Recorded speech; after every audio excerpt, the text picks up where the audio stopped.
You're listening to the Hour of the Time. I'm William Cooper. Today's broadcast, ladies and gentlemen, is live for those of you who like to know those things. Actually, all of the information that we've ever done is so important that it really doesn't make any difference. But there are an awful lot of people who have collected the tapes and listened to our past broadcasts for so many times that they like to know when the program is broadcast live or when it's a rerun, so that I guess they can do something else.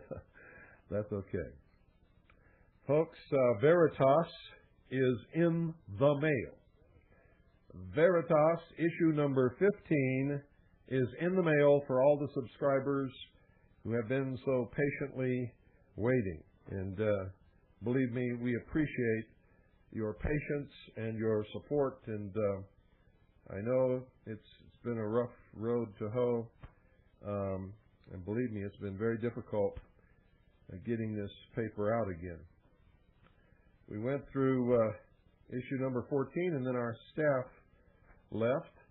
And we took all of the Veritas, the money that had been in Veritas just before that, and put it into publishing Oklahoma City Day One. Well, apparently not many people are interested in the truth, and so that book is not selling. And of course, no one will do a book review on it in any of the major media, which is no shock and no surprise to us. And of course, we can't get any time on the talk shows on major television because of the content of the book.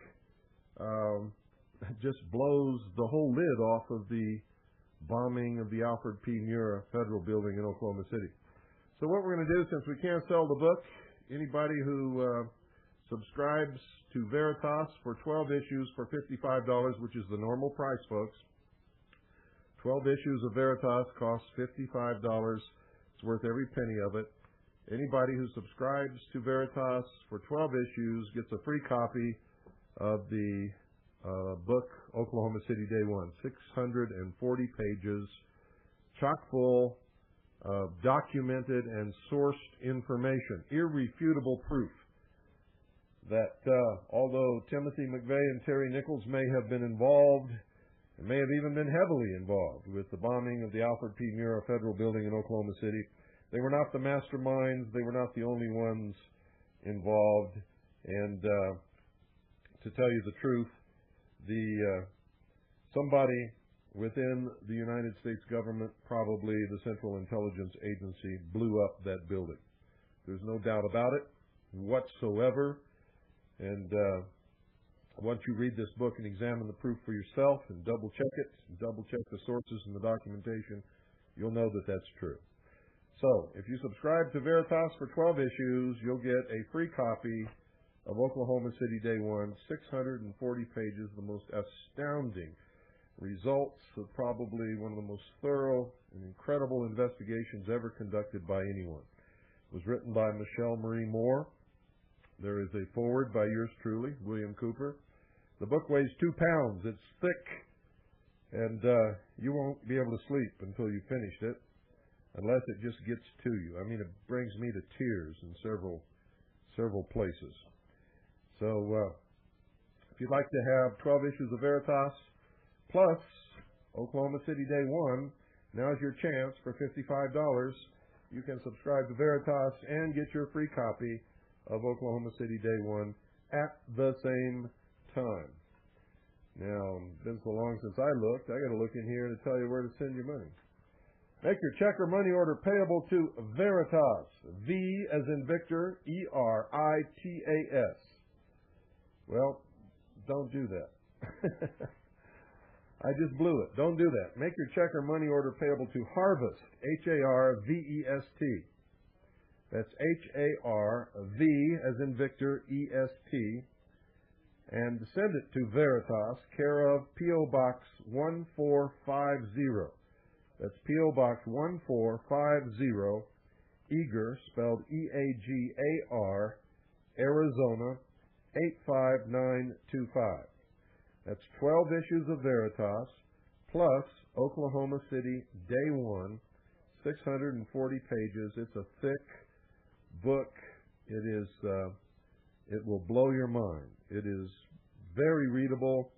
In fact, it's one of the most well-written books that I have ever seen. And it weighs 2 pounds. It is documented and sourced, every fact in it. And you can get both, 12 issues of Veritas, plus Oklahoma City Day 1 for $55. Make your money order payable to Harvest, your checker money order payable to Harvest, H-A-R-V as in Victor, E-S-T, and send it to Veritas, P.O. Box 1450. That's P.O. Box 1450, Eager, spelled E-A-G-A-R, Arizona, 85925. That's 85925.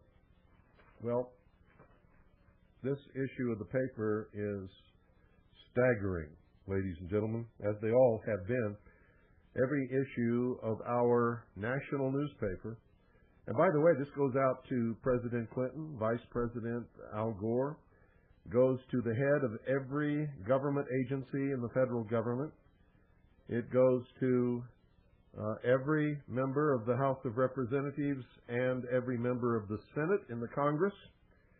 And it goes to a lot of state governors and state representatives and senators in the several states throughout the United States.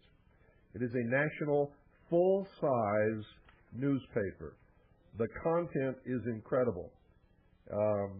Veritas always publishes news articles that are documented and sourced, containing facts that you will not find anywhere else.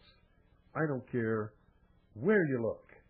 And so get ready, because I'm going to read you some of the stuff that's in this issue so you'll know just how important this newspaper is.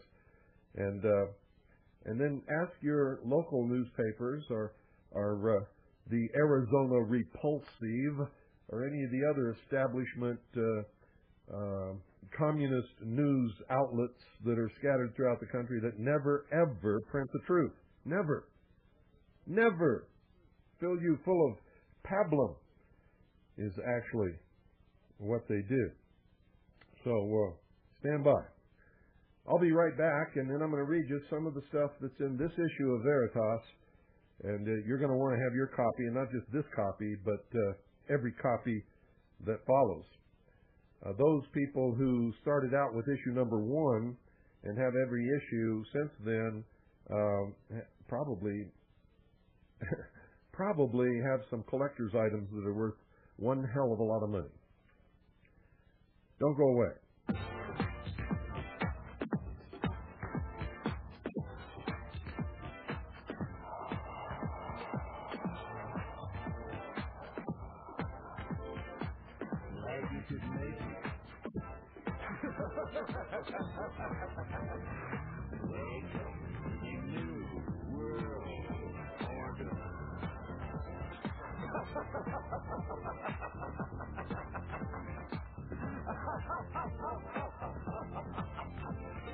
Never in human history has so few taken so much from so many as America's Illuminati and their warlords of Wall Street and Washington. In just 8 years, these banksters and international government gangsters took us from the greatest creditor nation to the largest debtor nation on earth. Our standard of living has dropped like a rock for 4 out of every 5 Americans. They have foreclosed on our homes, our farms, our factories. They've exported your jobs and surrendered our arms. They want a new world order. A new world order. A new world order. A new world order.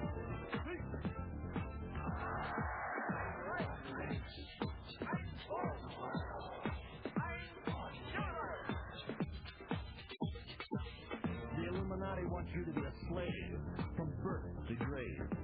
The banksters own the Federal Reserve. It's private. They own it. It's neither federal nor a reserve. The cashiers make that fiat funny money stuff you call dollars for 2 pennies. They lend it back to us at full face value, then charge you interest. You get the debt, they get the interest. They get the gold, you get the shell. What is a new world order? A new world order. A new world order.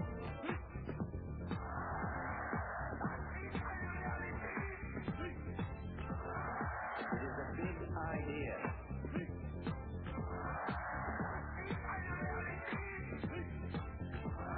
It is a big idea. A new world order.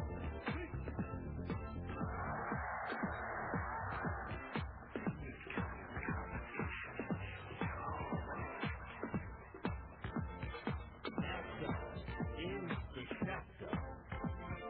Illuminati, 1994. I'm right.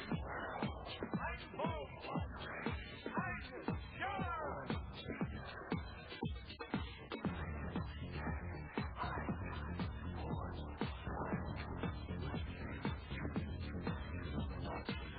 Their CFR controls the CIA, the FBI, the ATF, and the FDA. They don't give a damn about the POW and the MIA.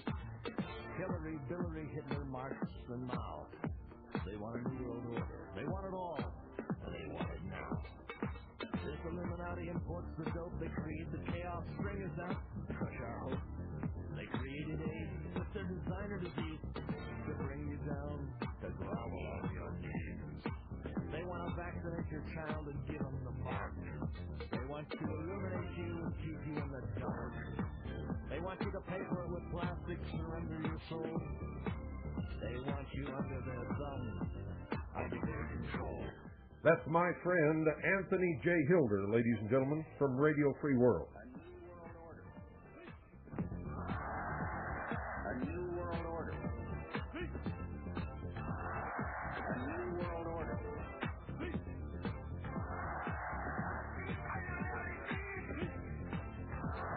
It is a big idea. Rule the nation.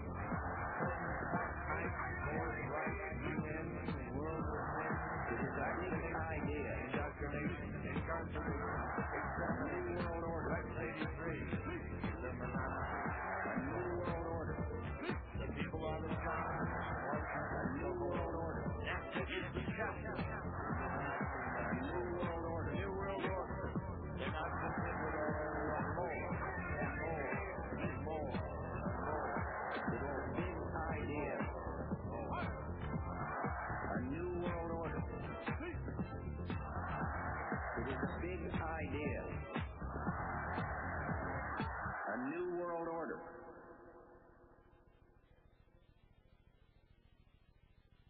That's right, folks. A new world order. That's what's coming, and it's almost a done deal. A lot of you may be wondering what was that music all about with all the Hitler stuff in it. And that's only because you've been so lied to for so many years. Hitler was supposed to be some right-wing fanatic. Not true, folks. Liberal is just another word for Marxist, socialist, communist, fascist, Nazi. Nazi means National Socialist German Workers' Party. It has nothing to do with right-wing. If a constitutional Republican form of government is in the middle of the scale, everything going to the right is less government, less control, until ultimately you reach the end of the right-hand side of the scale, which can only be a state of anarchy, where there is no control, no laws, no ethics, no morals, no nothing. And that's just as bad as the extreme left of the scale, as far as I'm concerned, which is total ownership and control of everything and everyone by the state, communism. And between a constitutional Republican government comes all the rest of that liberal baloney. Democracy. D.I. Lenin said democracy is indispensable to socialism. Socialism always falls either into communism or fascism. Ladies and gentlemen, if you think a dictator of a country is right-wing, let me tell you this. Let me open your mind. Let me expand you just a little bit. There is no difference between the ownership of everyone and everything by the state or ownership of everyone and everything by a dictator. It's the same thing. Absolutely. And don't you forget it. You've got to stop allowing them to pull the wool over your eyes. That's how we got here. Because you all stopped checking, stopped watching, you stopped being vigilant. You trusted those you elected and sent to your state house or to Washington, D.C. Biggest mistake you ever made. You see, the concept, ladies and gentlemen, of imperfect men who are subject to temptation and corruption and every other vile and despicable thing that you can think of, blackmail, can rule adequately and with the trust of other imperfect men who are subject to the same temptations and corruptions and blackmails and every other thing that you can think of. That is the state called the original fall. Man is imperfect. It's ludicrous. How could you do it? How could any of us ever have done it? Well, we did. And we're beginning to reap the rewards of that mistake. You know, other people are so nice about it. I'm not. I drew my line in the sand a long time ago, and I'm in your face. Because there's no time left to be nice and tell you that you're the greatest people living on the face of the globe, and you're so smart and dear and sweet and everything, because it just isn't true. If it was true, we wouldn't be in the situation in which we find ourselves. The truth is, we've been ignorant, apathetic, and downright stupid. And unless we change that right now, we're going to be enslaved or dead.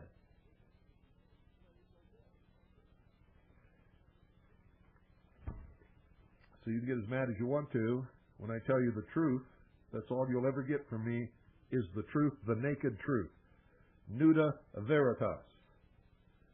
That's why we call our newspaper Veritas.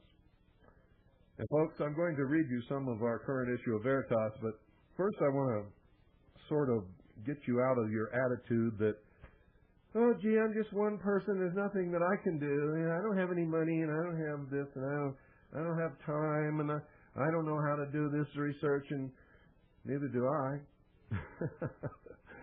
I don't either, folks. I'm just one person, and I have a wife and 2 little daughters, and a lot of other things I'd rather be doing, and I don't even have a job.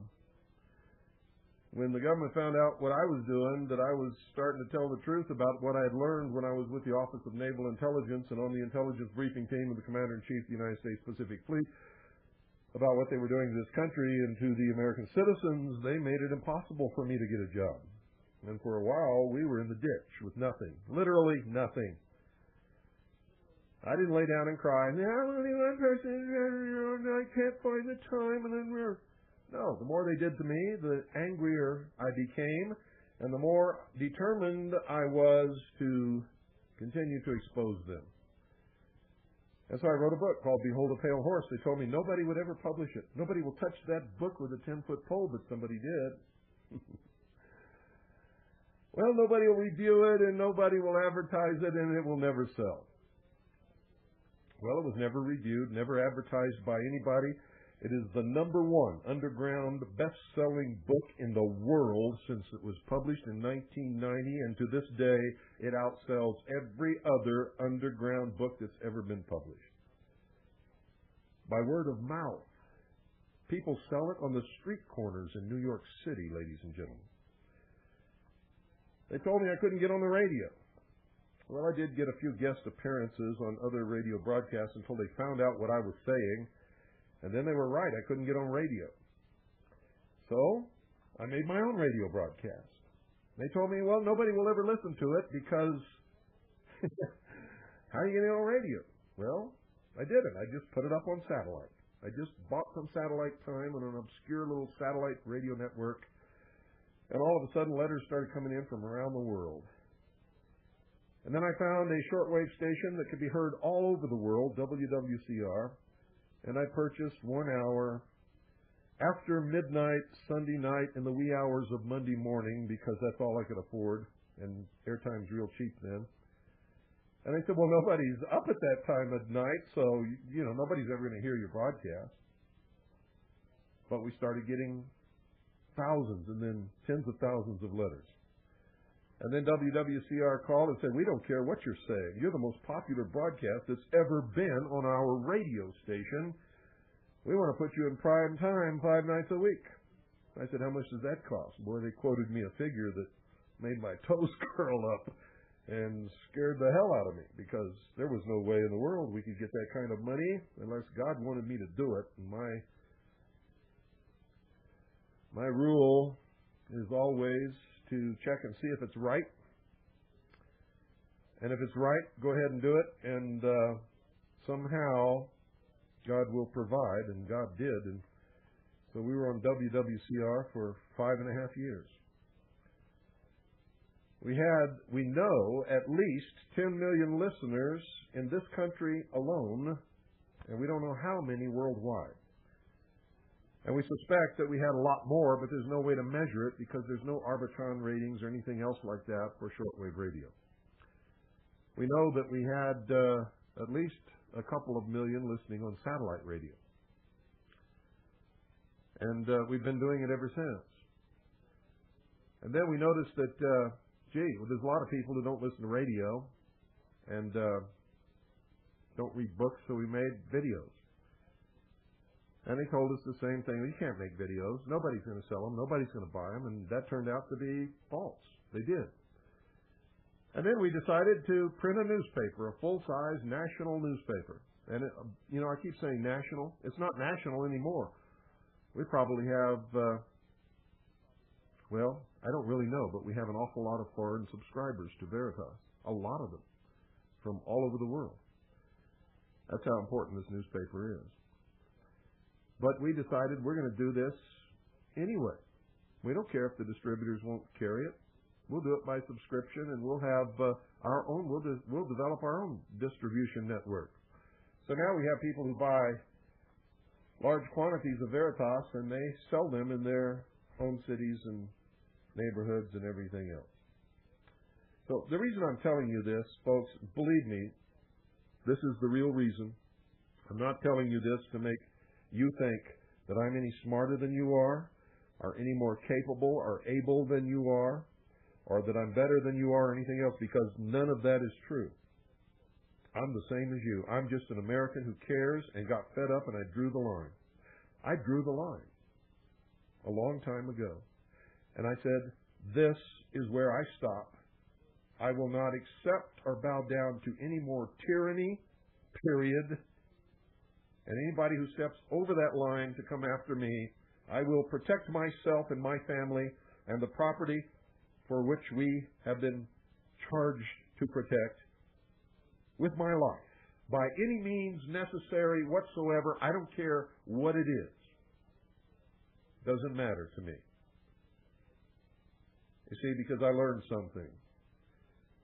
Whatever you're not willing to defend with your life, you can't have. You can't have it. If freedom's not worth your life, then somebody's going to take it away from you. And so I must, at least, even if I'm the only one, defend and protect liberty and freedom in this country simply for the fact that I love it. I will not be enslaved. And I must pass muster with my children and future generations who will look back on me. And I hope that they're able to say, out of all the people, he at least tried to do something, whether I win or lose. That is so important to me.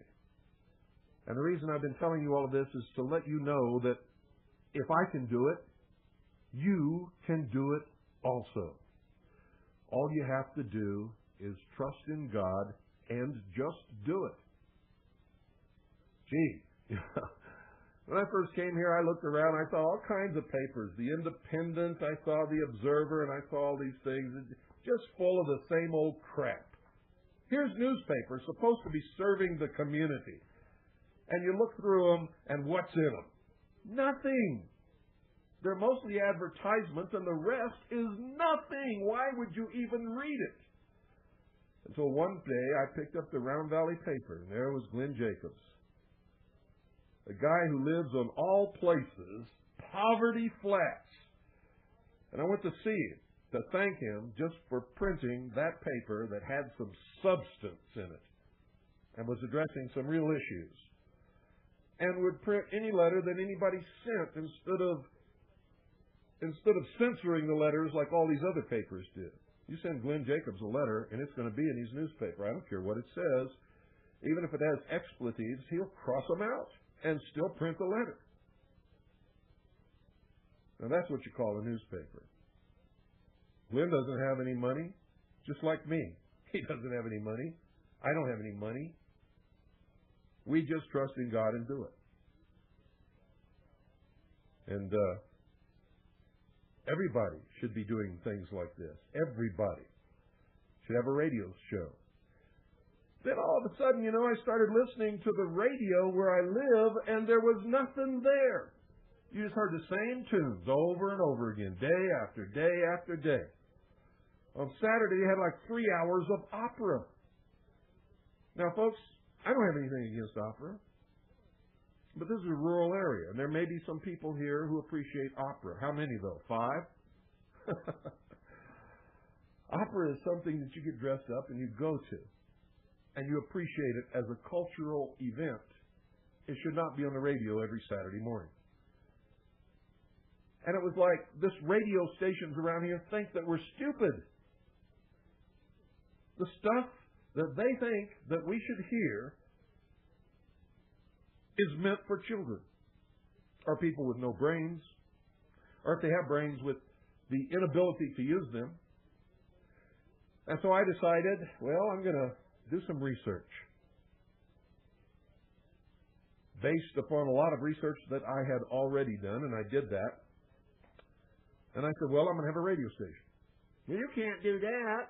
You got to have at least $100,000, $200,000 and 20 acres of land, and you got to put up so many months of operating expenses, and you can only purchase FCC equipment and all that kind of stuff. And I said, no, you don't.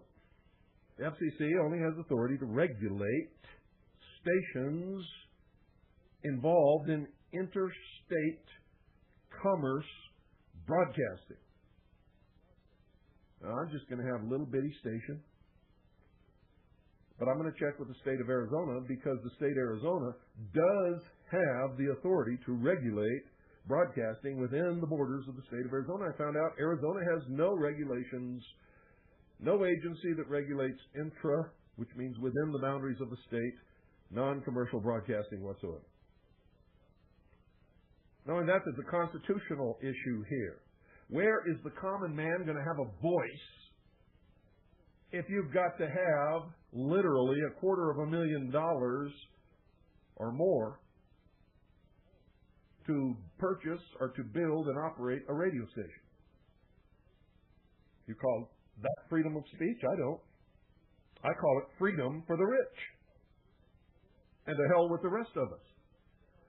And so I started this little radio station. And guess what? I've been on the air for 2 years, ladies and gentlemen. And I've received threats from all the liberals in the valley. And I've been told by Rex Jensen, who's the owner of the radio stations around here, that he's going to have me thrown in jail forever. I told him to go talk to my wife. So far, he has not had the guts to do that, because she would literally tear him limb from limb if he ever said to her face that he was going to take away the breadwinner of this family and the father of her children. And guess what? We're still here. You see, most people go through life afraid of everything and everybody. They're even afraid to investigate the law because somebody told them that it's so complicated, and it's not. It's really very easy to read and understand. There's nothing complicated about it at all. That's a myth perpetrated and fueled by the treasonous robber barons that you call lawyers. When you hire a lawyer and go to court, the only person that ever wins is the lawyer. If you don't believe that, try it sometime. When I go to court, I go by myself, with law books under my arms. And I usually, not always, but usually, over 90% of the times, I win. So I just wanted to let you know that if I can do this, and I'm no better than any of you, and I'm not, and I'm no smarter, and my brain is no bigger, I have the same size head, and if you were to cut my head open and take my brain out and put it on a scale, it would weigh the same, or less maybe, than yours. If I can do all these things, so can you. And you can make all the rationalization and all the excuses and all the BS crap reasons why you should never do.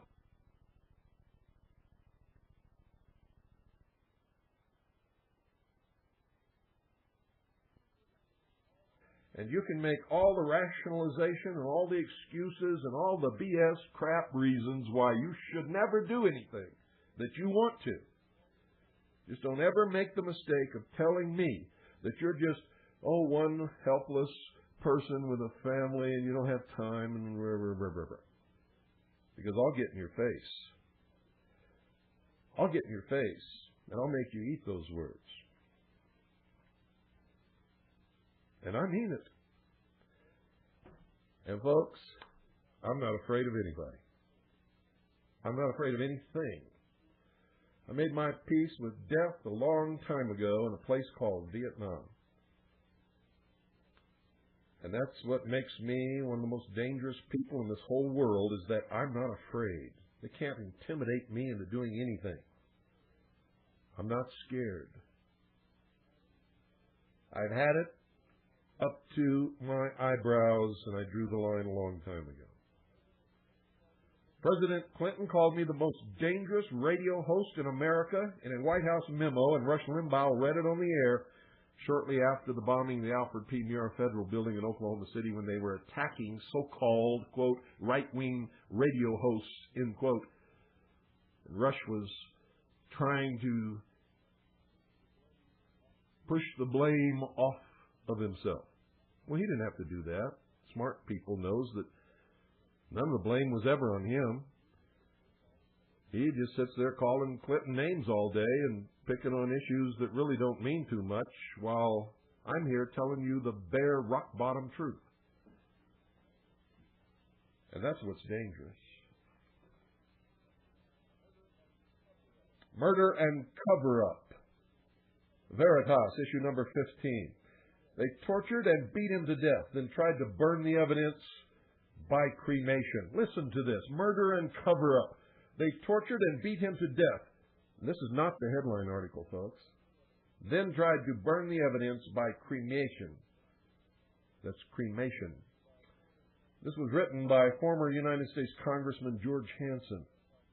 Dateline, Veritas News Service. His head had been repeatedly smashed, the skull crushed in 3 places by blows from a heavy metal baton. His throat was cut, torn by a garrote. There were repeated burns from an electrical stun gun on his head, shoulder, and at the base of his spine. There were massive cuts, bruises, and abrasions all over his body, and even tortuous marks on the bottom of his feet. Kenneth Trentadue had literally been beaten to death in an Oklahoma federal prison, beaten front and back from the top of his head to the soles of his feet. Yet the United States Department of Justice claims he committed suicide, and even more incredibly, they claim that his wounds were all self-inflicted or that his family mutilated his body. This is not only ghastly and supremely insensitive cover-up of a heinous murder by officers of the United States government, but a position totally rejected by the Oklahoma State Medical Examiner. And guess what, folks? On top of that, this man was in transit after having been arrested and had never been convicted of anything. The Department of Justice official version of Trentadue's death is that he hung himself from a thin plastic air vent with a bedsheet. But the injuries to his body do not support this story. The government's claims that his family inflicted all of this damage to his body are lies. You see, once a body is dead and the blood has coagulated, and it was several days before his family ever saw him, ladies and gentlemen, in his dead state, You cannot inflict bruises. You cannot do the things that were done to this man upon a dead body. And the Oklahoma State Medical Examiner has flat stated that it was done in the United States Federal Transportation Facility for prisoners in Oklahoma City and not anywhere else, by anyone else. And he says that it was done while he was alive.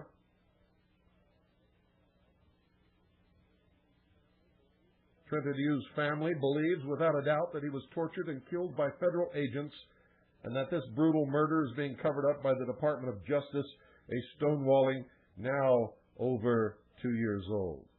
Here's how the federal government hides its dirty business, folks. First, they quickly and illegally eliminate the crime scene by mopping up and removing all evidence of a crime. They sanitize it, scrub it from the top of the ceiling down into the drains.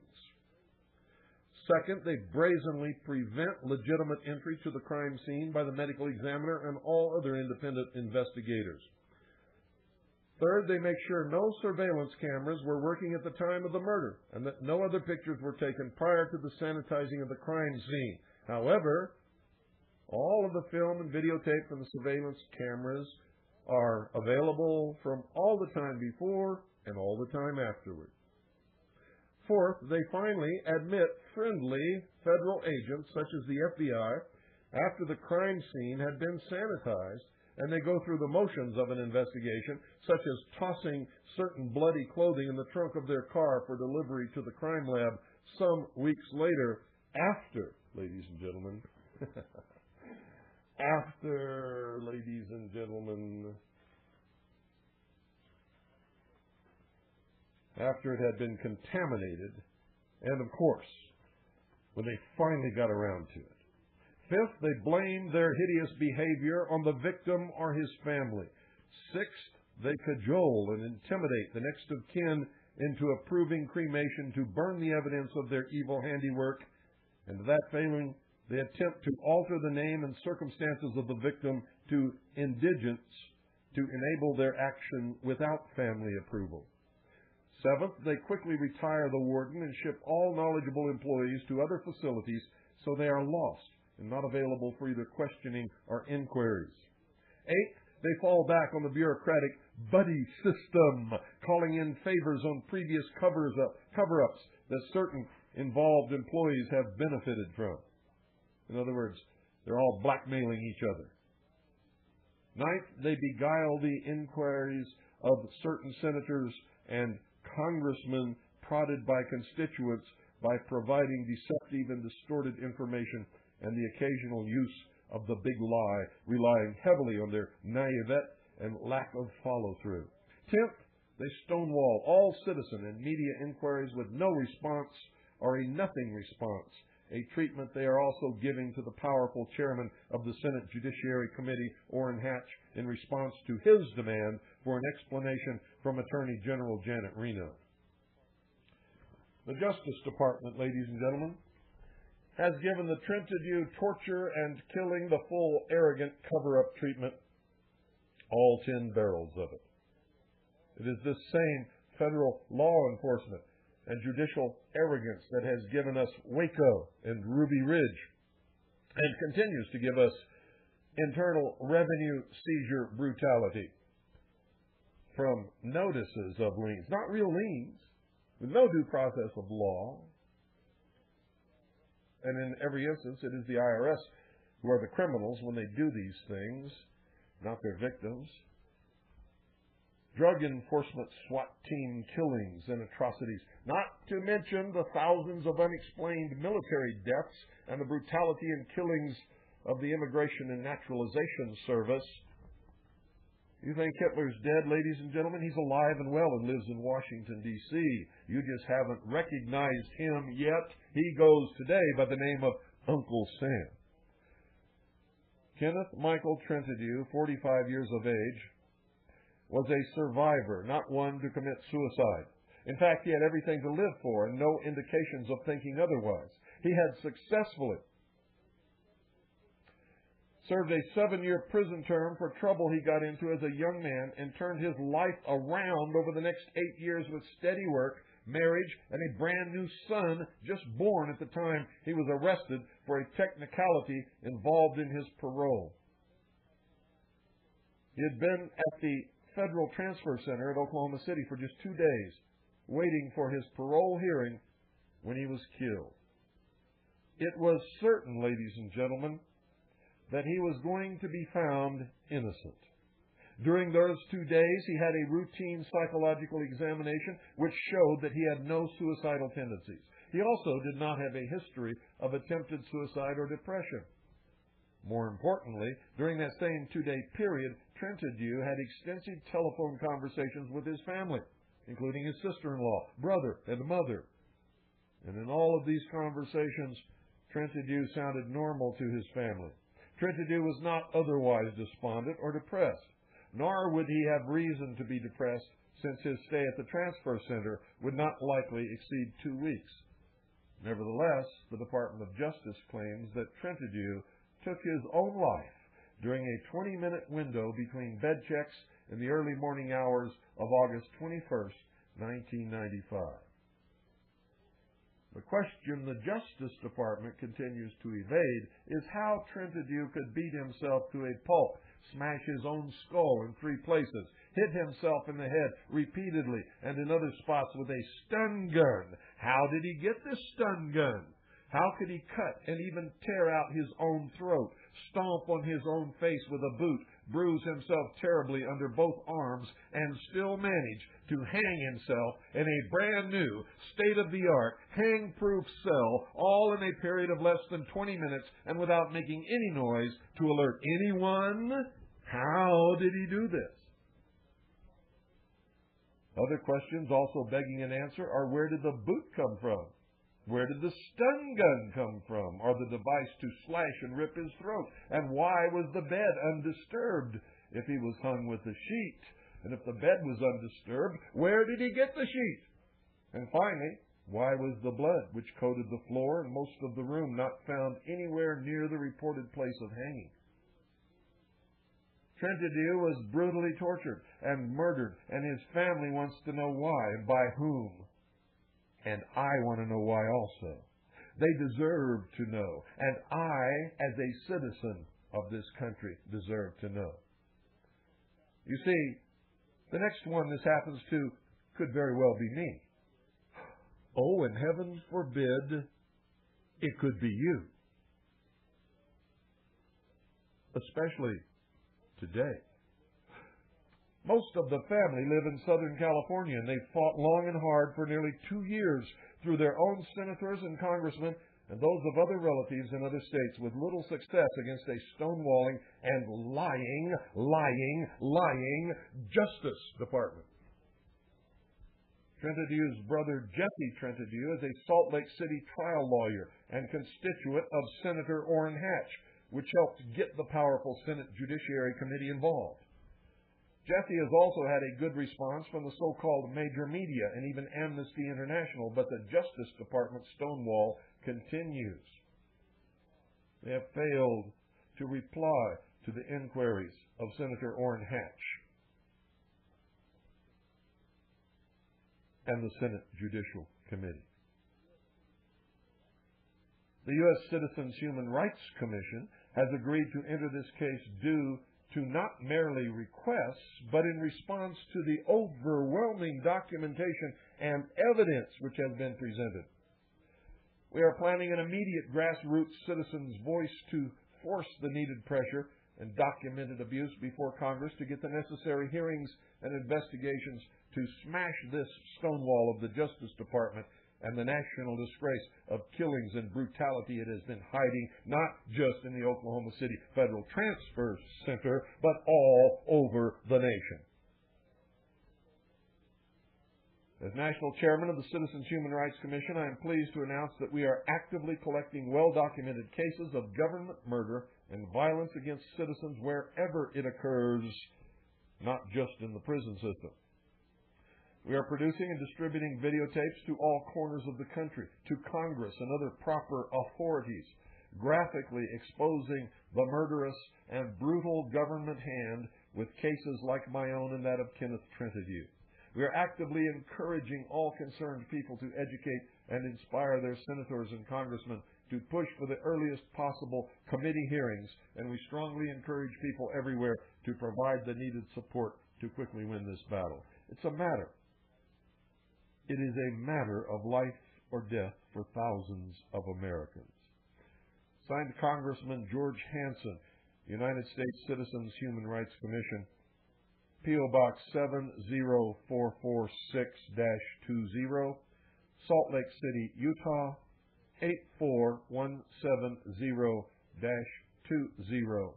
The number to call is 800-400-1999.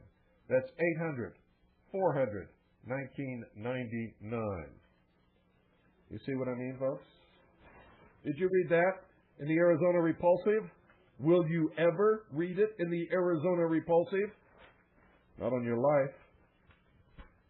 Not on your life. And ladies and gentlemen, if you're ever arrested by any federal agency in this country for anything, it could very well be on your life. Whether you're guilty or not, whether you've ever been tried or not, whether you've ever been found guilty or not. Ask the Branch Davidians if you don't believe me.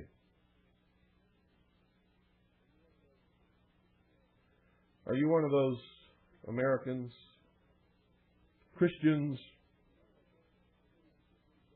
who when the Branch Davidians were being burned alive said, oh, they're just a bunch of religious fanatics, they deserve what they got? Are you? If you are, you're not a Christian. And I can tell you with no hesitation whatsoever, Jesus would not recognize you.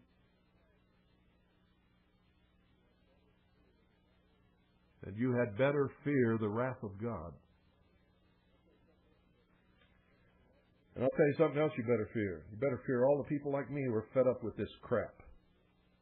Because eventually in this country, no matter what we do to prevent it, if things continue the way they are, there's going to be a war.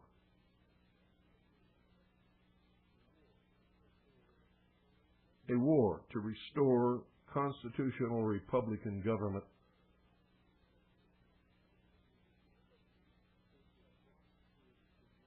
And to take this monster that's been running loose and put it back in its cage.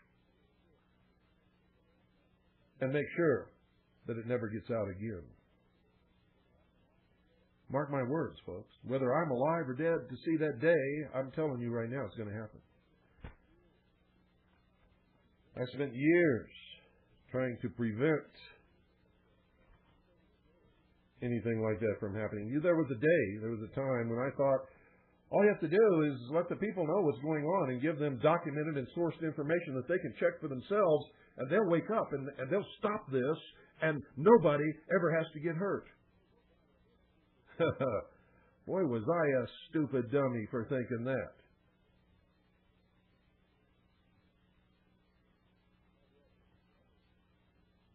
So I've read history. I know what people do. People don't do anything.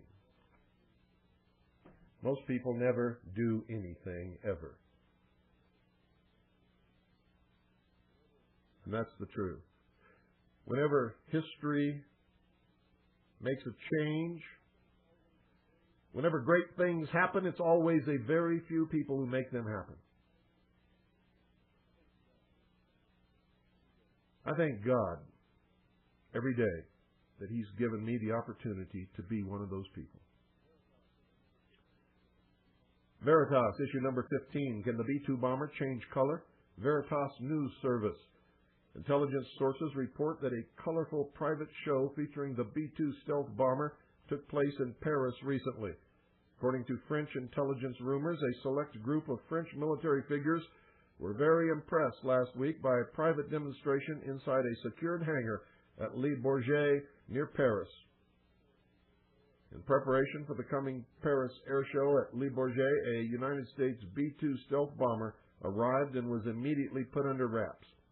The select group visited the hangar and watched in amazement as a B-2 crew member in the cockpit changed the color of the aircraft from sky gray to camouflage green and then to jet black. The technology for variable aircraft coloration has been under development for some time and was known now to be available. Apparently, by changing the aircraft's skin temperature with embedded heating elements, the thermally active paint changes color. French authorities were duly impressed. United States Air Force officials have refused comment. In Veritas.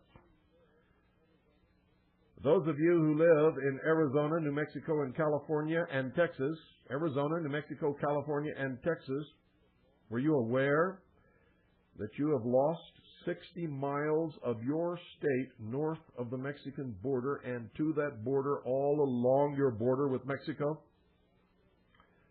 It's called Border Region 21, and it is no longer under the rule of your state, nor does it legitimately belong to your state anymore.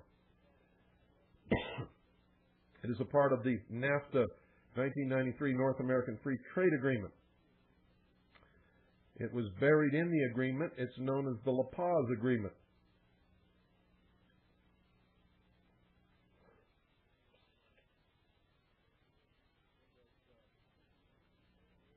It was implemented in January of 1997. It calls for the elimination of the United States-Mexico international border at Arizona, New Mexico, California, and Texas. It calls for a 60-mile strip north and south of the border to be an open zone and will be called Border Region 21. It is a new environmental program that eliminates sovereignty as well as the borders of the two countries. Did you hear what I said? The border will be eliminated. Eliminated. It does not move the border back 60 miles on each side. It eliminates the border altogether, ladies and gentlemen. Don't believe me? Call your governor's office. Call your state representative in your state house or your state senator in your state house. Border 21 is to provide sustainable development to the newly created border region. According to treaty documents, sustainable development seeks to restructure education by providing lifelong learning opportunities, OBE, and creates visioning councils which will limit urban sprawl, refurbishes land area to be designed for pedestrian and bicycle traffic, and makes use of rail corridors for inter-community visions. And to manage this newly created region, U.S. federal agencies and Mexican agencies have been combined, merged, getting ready for the New World Order, where we'll all be one region state under the United Nations in a world government. This is just one of the small steps toward that goal. You see, as long as they just nibble us to death, they think that none of you will ever care. And for the most part, they're right. None of you, most of you, I should say, none is not correct, but most of you never really care much about anything, especially when it involves standing up and maybe taking a personal risk.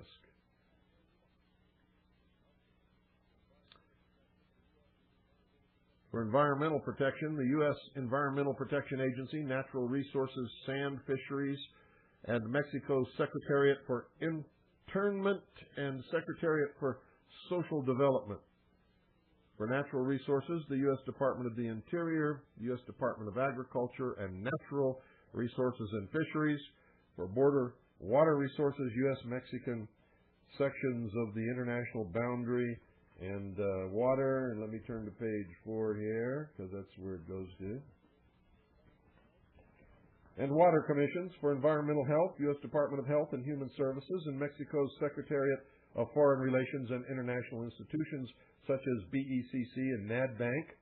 The goal, along with similar provisions in the GATT agreement along the Canadian border, will be the unification of Mexico, Canada, and the United States into one region of the coming world totalitarian socialist government under the United Nations. Wake up, America, you've been had. Good night, and God bless each and every single one of you. All of a sudden, in the middle of the night, there's a loud knock on your door. Hey, honey. Something's not right. Throw out your arms.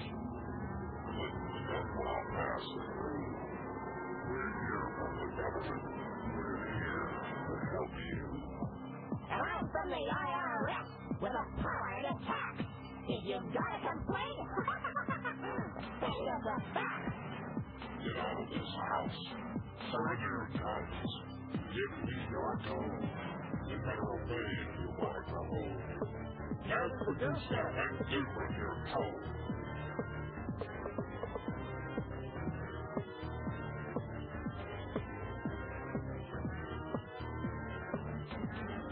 Hillary Shalala, Reno Janet Dyke, reading the words of General Albert Pike, demonic founder of the Ku Klux Klan, engineer of the Masonic Master Plan. Pike said Lucifer is God across this land, and Clinton saying take the mark in your right hand. While we're all dancing to the drums of the Fourth Reich, Clinton's preparing it for another huge tax hike. Order out of chaos, depression, inflation, creates a panic and rapes the nation. Crisis creation. Incite black and white. Program agitation. Don't resist! You're surrounded! By the UN in white and blue, the ATF, the men in black, of the one world order. But it's not new. Iron Mountain, computer beasts, and cattle mutilations. Black projects, UFOs, and weird genetic combinations. The Nazi doctors didn't die? Come on, get hip. They came here with the OSS, your Operation Paperclip. National ID, debit card? Yeah. Vaccination biochip, milk carton kids, genetic engineering. Clinton says her health plans for you and your own good. Sure. And Adolf Hitler's Robin Hood. Masonic mind manipulation. Inciting riots is crisis creation. Biochip implantation. Vaccinate your kid for UN identification. This is a test for all of us. So I have today just one simple request. A comprehensive package of healthcare benefits that are always there and can never be taken away. Atmospheric, social illusion, media hype, planned confusion. Masonic religion, it's a liar. Not your praying for a Luciferian Messiah.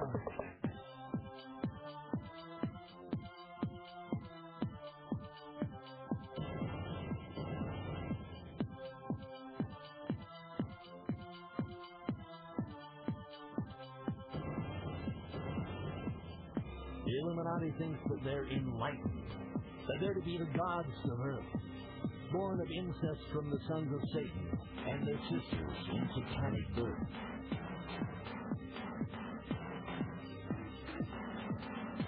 Hidden agenda, Kissinger, Nixon, Ford, and Bill, while your kids out back smoking crack for some cheap thrill. They've numbed us down and dumbed us down with fluoride, TV, drugs, the NEA, and public schools. They've taken your brightest and our best and made them public fools. With managed media, brain-bending lies and stealth, the banksters stole your wealth. Johnson, Bush, Carter, Reagan, Gore, and Dan, they've all been pushing Pike Masonic Master Plan. Rhodes Scholar oration. Clinton speaks and rapes the nation. Luciferian subjugation. New World Order. Illuminati coronation. Mass media grand ovation. Orders of the quest. Think they're superior. They think that they're the best. And you're in Here there, you little pal. Skull and Bones, Colon Key, Knights Templar, Harvard University. Very Faustian fraternity. Knights of the Golden Circle, Ancient Order of the Rosen Cross, CFR, Albatross. In both parties, Rockefeller's boss. mkultra, ISA from the OSS to the CIA. Mass murder. It's a game they play. Galileo, NASA, Jupiter, Plutonium 2000. Dual sun. They'll call it Lucifer for fun. Pyramid Giza, Hitler called it a Luciferian millennium. 1,000 points of light. Love of Rome, Thunderdome, Isocars, Lucid Trust. If the UN lives, y'all go bust. Wake up stupid to read the scoop, Mullen, Sutton driven, and tune in to Coop. Bohemian Grove, Beverly Hall, Lord Betrayer, they want it all. Yeah, they want it all. Kissinger, Gingrich, Army, Buckley, Dole, New World Order, authoritarian control. Counterfeit. That's their role.